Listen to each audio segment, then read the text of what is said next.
एक भले कबूतर की कहानी। एक जंगल में एक कौवा और एक कबूतर रहा करते थे। कबूतर एक बहुत खुशहाल जीवन बिताता था और उसको जितना खाने को मिलता था वो उसी में खुशी खुशी खुद भी खाता तो वो उसे अगले दिन के लिए बचा कर रख लेता था।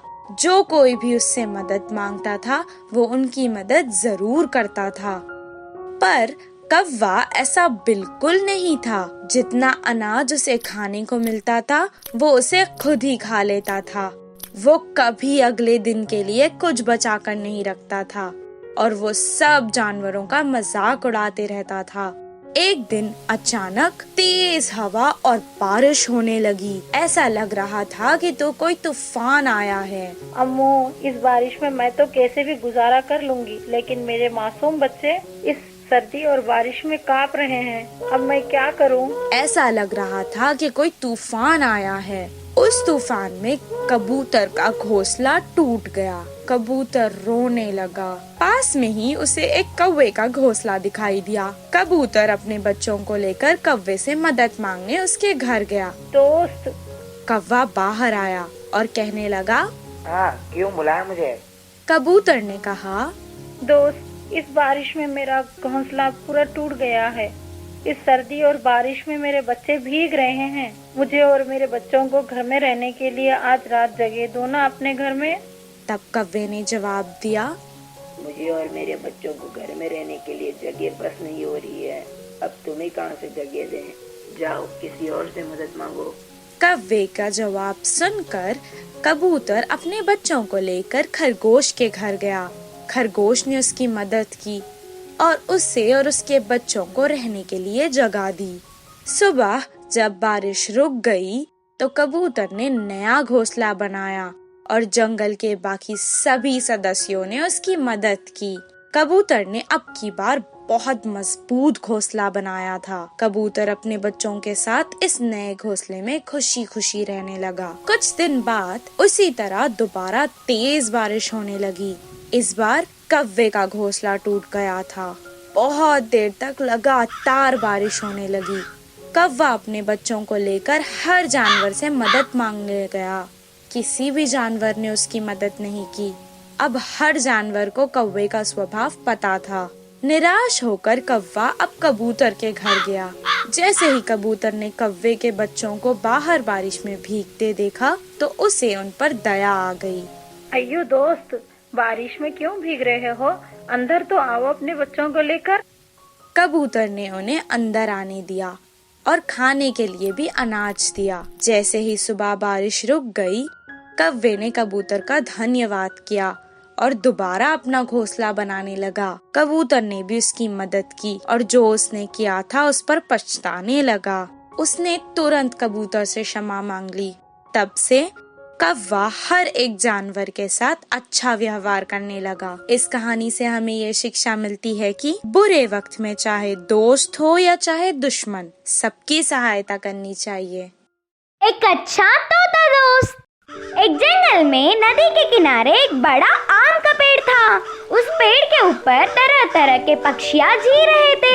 एक दिन एक शिकारी धनुष और बाणों को लेकर शिकार करने जंगल आया। उसके तीर लगने पर भी कहीं वो जानवर भाग न जाए करके बाण के तीर पर विष लगाया। उधर आते ही शिकारी को एक हिरन दिखाई पड़ी। तुरंत उसके बाण को हिरन पे निशाना लगाकर तीर छोड़ा तो हिरन तेजी से भाग गया और वह बाण सीधे सामने वाले उस बड़े आम के पेड़ को लगा। विषैली बाण लगने के कारण बड़ा पेड़ भी अचानक पूरा हिल गया। पूरा विष पेड़ के जड़ों से ढालों तक फैलने से कुछ ही देर में वो पूरा पेड़ सूख गया। उसके ऊपर रहने वाले सारे पक्षियाँ अब उधर रहने से कोई फायदा नहीं करके उठ गए। फिर उस पेड़ के ढाल पर बहुत पहले से ही एक तोता उधर ही रहता था, पर वो तो उधर से हिला ही नहीं। उस पेड़ फिर से पहले जैसा हो जाए करके रोज वह तोता भगवान से प्रार्थना कर रहा था। उस तोते को देखते हुए नदी की देवी एक बूढ़ी दादी के रूप में उधर प्रकट होकर ऐसा कहा कि तोते, पेड़ तो नष्ट हो गया ना? तुम्हारे सब लोग इधर से चले गए। तुम भी इधर से जाकर कई और के हरे पेड़ पे निवास तैयार कर लो ना। देखने से बहुत भोली भाली लग रही हो। दादी माँ, मैंने इस पेड़ पे ही जन्म लिया। इसी पेड़ पर खेलते हुए बड़ी हुई। इस पेड़ से बहुत सारे अच्छे बातों को जाना। ये पेड़ भी मुझे सगी बेटी की तरह बचाया है। इसीलिए मुझे इस पेड़ से बहुत प्यार है। मुझे इतना प्यार करने वाले पेड़ को अब कष्ट आते ही मैं इसे ऐसे ही छोड़ के चली जाऊं? ऐसे छोड़ के जाने से पाप लगेगा ना? तोते की गुण को तारीफ करके फिर से देवी के रूप में प्रकट होकर देवी ने कहा, तोते तुम बहुत महान हो। तुम जैसा अच्छा तोता मित्र के रूप में मिलना इस पेड़ का सौभाग्य है। कुछ भी एक वर मांगो। बस ये पेड़ फिर से पहले जैसा हरा भरा पत्तों से, फूलों से, फलों से कालाते भरे हुए रहे करके आशीर्वाद दो माते। तोते के निस्वार्थ मन और बुद्धि देख देवी ने खुशी से उस पेड़ पे अपनी शक्ति का प्रयोग करके पहले जैसा पेड़ फिर से हरा भरा होकर प्रकाशित हुआ। उसका पूरा प्रकाश वापस आने से वह आम का पेड़ भी बहुत खुश हुआ। इस कहानी की नीति यह है कि सुख और दुख दोनों में बराबर का साथ देने वाला ही सच्चा मित्र होता है। हंस पक्षी जैसा बदलने वाला कौवा। एक समय की बात था, एक जंगल के नदी में हंस पक्षियां तैरते थे और उस नदी के किनारे एक बड़े से पेड़ के ऊपर कौवे रहते थे। रोज हर एक कौवा खाना ढूंढने चले जाते थे, लेकिन एक कौवा उन हंस पक्षियों का खूबसूरत चेहरा और पंखों को देखकर जलता था। अरे यार, इन हंस पक्षियों को तो देखो, कितना सफेद और कितना खूबसूरत दिख रहा है, और मुझे देखो कितना गंदा और काला दिख रहा हूँ। मेरा नसीब ही खराब है। ऐसा कहकर हर रोज उदास होता था। एक दिन उस कौवा को एक मूर्ख उपाय आया।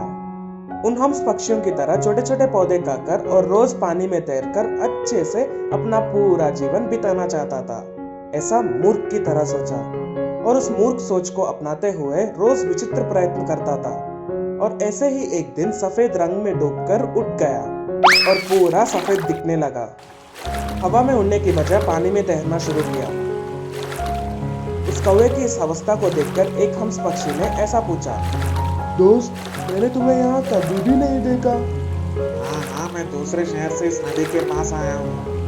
वहाँ सब लोग मुझे देखकर ये देखो, ये हंस पक्षी कितना खूबसूरत है करके मेरे को तारीफ करते थे। ऐसा उस कौवे ने अपने आप को झूठा तारीफ किया, लेकिन उस कौवा को तैरना नहीं आता था, इसलिए वो कभी कभी उस पानी में डूबकर कष्ट सहता था। और उसको पौधों को खाने की आदत भी नहीं था, इसलिए उन पौधों को वो खा नहीं पाता था। फिर भी उस कौवे ने हंस पक्षी की तरह बदलने के लिए जिद पकड़कर बहुत कष्ट देते हुए प्रयत्न करता था, लेकिन वो हंस पक्षी की तरह कभी भी नहीं बन पाया और उल्टा पूरा शरीर का ताकत खो बैठा और भी कुरूप और बुरा दिखने लगा। उस कौवा के रूप को देखकर हंस पक्षियों ने भी मजाक उड़ाना शुरू किया और उस कौवे ने भी सबक सीखा कि मैं इतना प्रयत्न करने से भी कुछ भी नहीं मिला और भी कुरूप और बुरा दिखने लगा और मेरा ताकत भी पूरा खो बैठा। ये सब करने से कुछ भी नहीं होगा। आदत बदलने से मैं अपना रूप को बदल नहीं सकता। मेरा गलती यही है कि मैं अपने रूप में खुशी नहीं ढूंढ पाया। ऐसा उस कौवे ने सबक सीखकर पानी में 2 बार डूबकर अपने असली रूप में आ गया और उड़ते हुए पेड़ के ऊपर चला गया। इस कहानी का नीति ये है कि दूसरों को देखकर जलने से हमको ही बहुत कष्ट सहना पड़ेगा। जंगल का राजा बना नीले रंग का भेड़िया। एक जंगल में एक भेड़िया रहा करता था। वो हर बार सब जानवरों से अलग रहा करता था। उसे सबके साथ रहना पसंद नहीं था। जंगल के जानवर जंगल में अपने अपने काम करते रहते थे, पर भेड़िया पास के गांव में जाकर हमेशा कुछ न कुछ शरारत करता रहता था। एक दिन गांव के कुछ कुत्ते उसके पीछे पड़ गए। अम्मा, ये गांव के कुत्ते मेरे पीछे ही लग गए हैं। मुझे कैसे भी इन लोगों से अपनी जान बचानी पड़ेगी। इतना कहकर वो वहाँ से तेज भागने लगा। वो एक बड़े से बर्तन में छुप गया। उस बड़े से बर्तन में नीले रंग का पानी भरा था। उसके पीछे पड़े कुत्तों को बहुत देर तक ढूंढने के बाद भी वो नहीं मिला। वो कुत्ते वहाँ से चले गए। जैसे ही भेड़िए को अंदाजा हुआ कि कुत्ते चले गए हैं, वो उस बर्तन से बाहर आ गया। बर्तन में रखे नीले रंग के पानी के कारण वो नीला हो गया था। वो अपने आप को नहीं देख सकता था। वो कुत्तों के डर से जंगल की ओर भाग गया। जंगल के जानवर उस नीले रंग के जानवर को देखकर हैरान रह गए। हाथी कहने लगा, ये कोई विचित्र प्राणी है।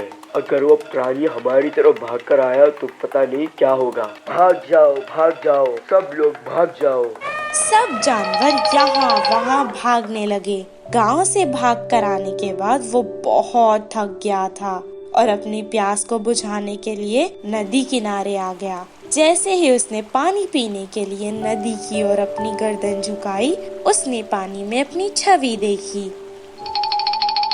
ओहो, इस रंग के कारण सभी जंगल के जानवर मुझसे डरकर भाग रहे हैं। अब इनके साथ में एक खेल खेलता हूँ, यही सही समय है। तभी जंगल के जानवरों ने एक सभा बुलाई। बंदर ने कहा, एक अजीब किस्म का जानवर हमारे जंगल में आ गया है। अगर हम जल्दी से इसे यहाँ से भगा दें, तभी हम यहाँ पे शांति से जी सकते हैं। मैं भी वही सोच रहा हूँ। जो जानवर हमारे जंगल में आया है, उसका बल कितना है वो मैं भी नहीं जानता। अगर हम उसका जल्दी से काम नहीं करेंगे तो सब मुश्किल में आ जाएंगे। तभी वहाँ भेड़िया पहुँचा। मुझे कमजोर मत समझो। भेड़िए को अपने करीब आते देखकर सभी जानवर डरने लगे और यहाँ वहाँ भागने लगे। तभी भेड़िए ने कहा, कोई भी अपनी जगह से मत हलो। भगवान ने मुझे तुम सब पे राज करने के लिए भेजा है। मैं तुम सबका रक्षक हूँ। तुम सब जो भी शिकार करोगे, पहला हिस्सा मुझे आना चाहिए। भेड़िया अपने बारे में बड़ा चढ़ाकर बातें करने लगा। भेड़िए की बातों को सच मानकर सब जानवर उसकी बात मानने लगे। जानवरों के इस नए बदलाव को देखकर भेड़िया बहुत खुश हुआ। इस तरह कई दिन गुजर गए। एक रात कई भेड़िए एक साथ आवाजें करने लगे। नीला भेड़िया भी अपने आप को रोक नहीं पाया और उनके साथ आवाजें निकालने लगा। भेड़िए की आवाज को सुनकर हाथी ने अपनी सूंड में पानी भरा और उसे भेड़िए पर फेंक दिया और भेड़िया अपने पुराने रंग में वापस आ गया। भेड़िए पे सब जानवर बहुत गुस्सा हुए। इतने समय से यह हमें धोखा देकर हमें सता रही है। इसे तो हमें सबक सिखाना ही पड़ेगा। सभी जानवरों ने उसे पकड़ लिया और उसे मारने लगे। इस कहानी से हमें ये शिक्षा मिलती है कि झूठ के दिन ज्यादा नहीं होते।